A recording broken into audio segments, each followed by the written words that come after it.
Hola, ¿qué tal? Acá quería aclarar unas cosas de la práctica laboratorio del jueves pasado, donde tenían que trazar la curva del diodo mediante la medición de corriente de tensión en el dispositivo, ¿cierto? Bueno, quiero hacer una aclaración, más que nada en la parte de la curva en inverso, de cómo medir. Este, para medir corriente en inverso, teníamos que armar este circuito. El potenciómetro está para el mismo propósito que se había hecho para la parte del diodo en directo.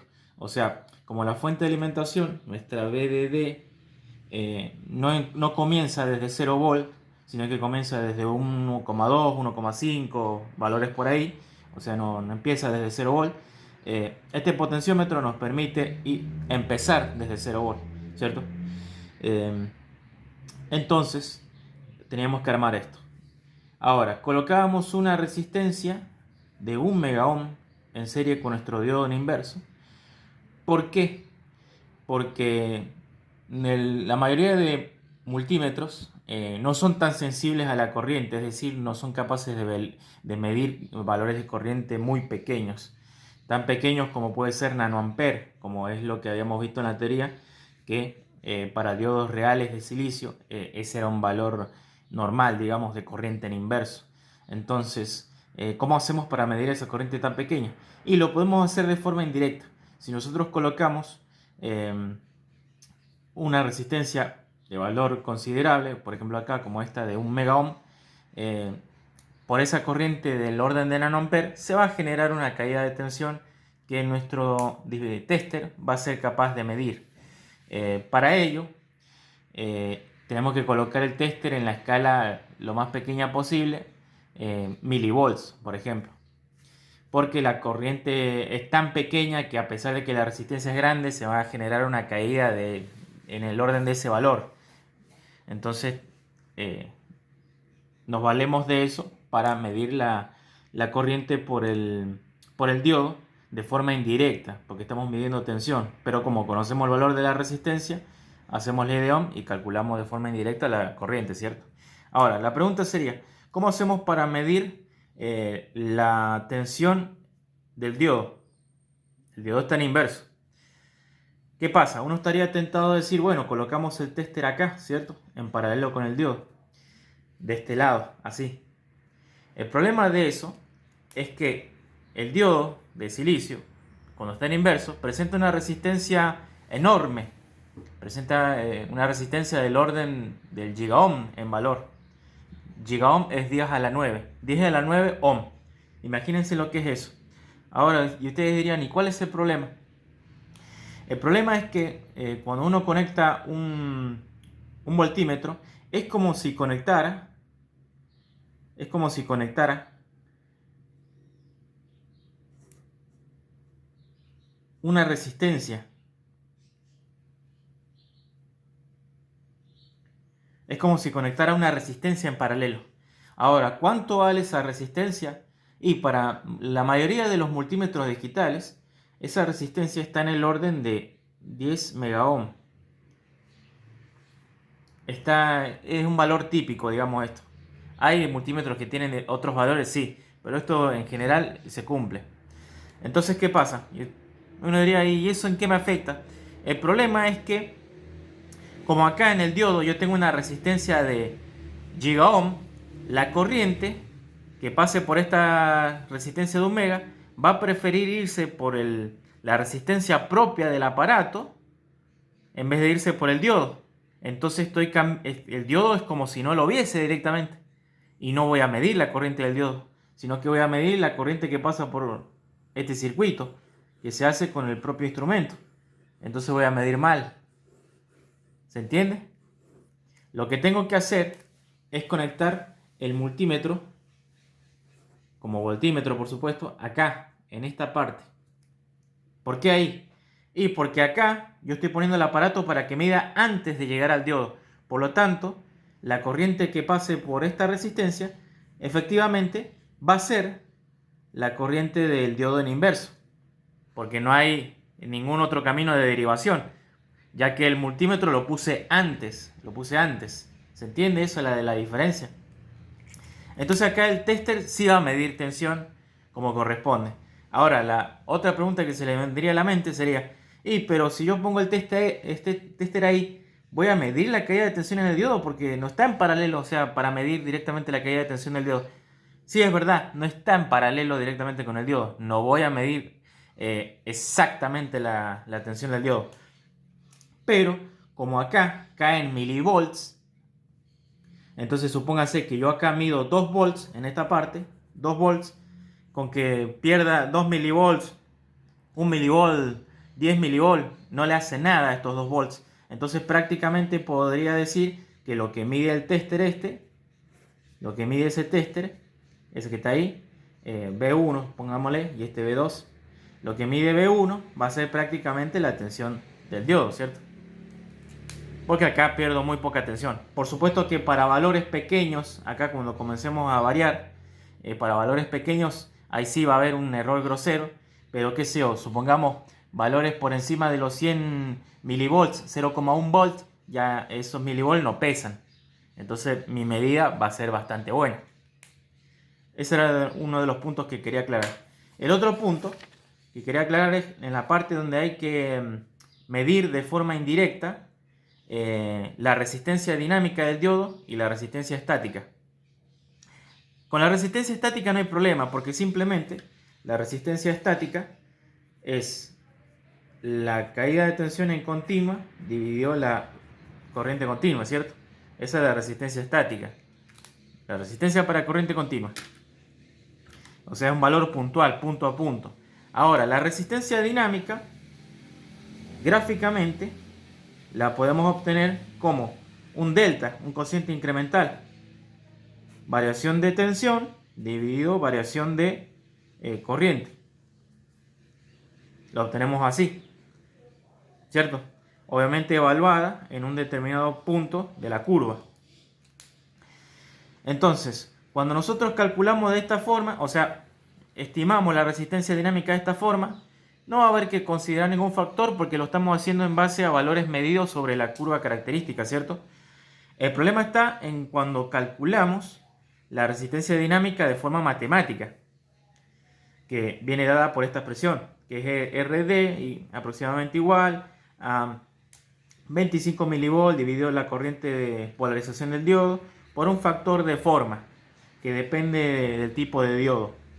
Entonces, esto también es evaluado para una determinada temperatura, por ejemplo 293 Kelvin, o sería 20 grados Celsius. Ahí la tensión térmica vale 25 milivolts, ¿cierto?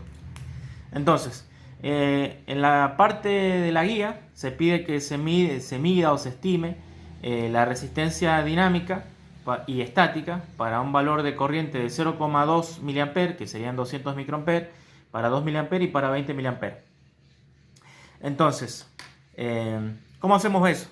Y bueno, necesitamos variar de alguna manera la tensión.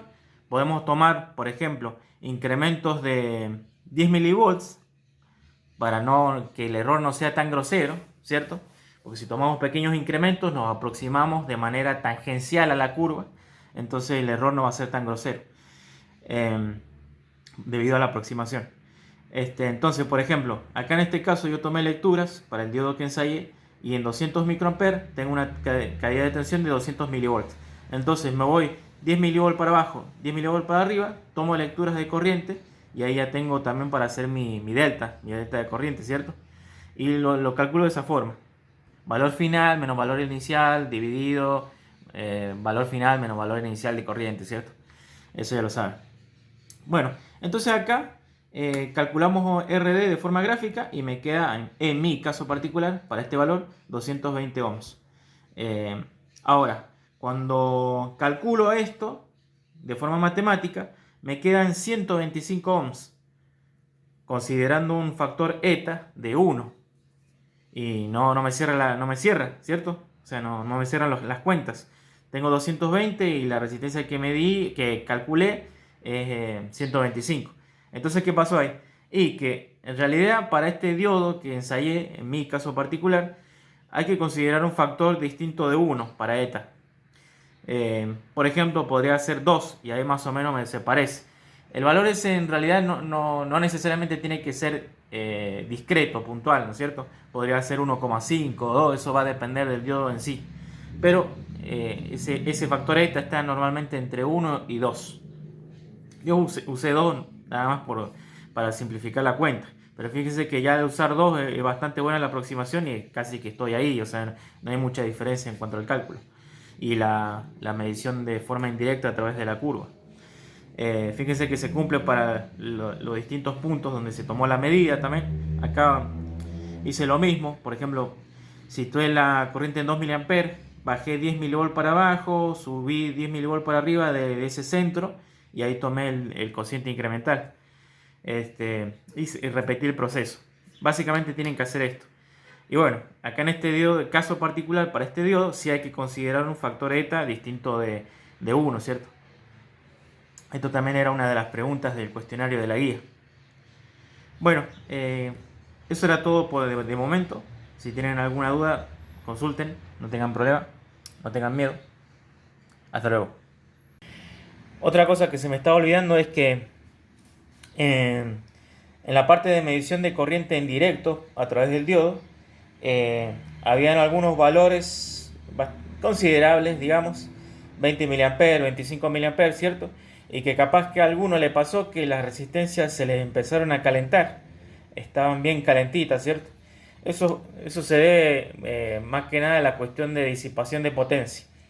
¿Cómo calculo la potencia que disipa un resistor en corriente continua? Simplemente haciendo corriente al cuadrado por el valor de resistencia. Y ahí tengo la potencia que está disipando. Ahora, el resistor, para no calentarse de esa forma, o bancarse esa potencia, digamos, tiene que ser capaz de manejar más potencia que la que va a disipar, ¿cierto? En el normal funcionamiento.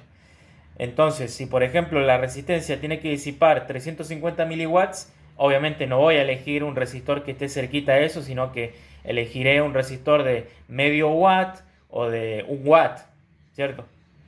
Ahora, ¿qué pasa? Por ahí a veces uno no consigue el valor de resistencia que pedía capaz el esquema de circuito en la guía de laboratorio, entonces, pero sí tiene otros valores. Entonces ahí lo que se puede hacer es, por ejemplo, si necesito un valor de 500 ohms, podría colocar dos resistores de 1 kilo ohm en paralelo y que capaz que uno de esos no soporta la potencia, pero entre los dos sí. ¿Por qué? Y porque al estar en paralelo, ahora la corriente se divide por dos caminos, es decir, por cada resistor de 1 kilo ohm circula la mitad de la corriente total, ¿cierto? Siempre y cuando sean los resistores iguales, por supuesto. Entonces, capaz que uno solo no se banca la potencia, pero entre los dos sí. Y los pueden poner de esta forma, en paralelo.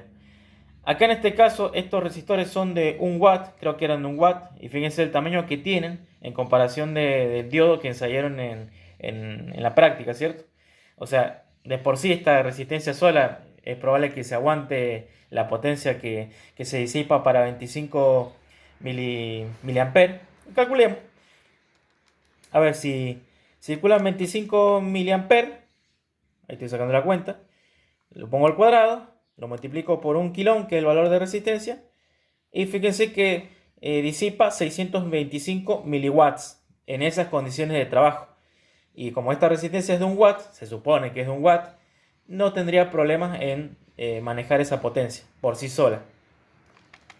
Pero bueno, si supóngase que ustedes tienen resistores más chiquitos, de medio watt, de 1/4 de watt, por ejemplo, 250 miliwatts.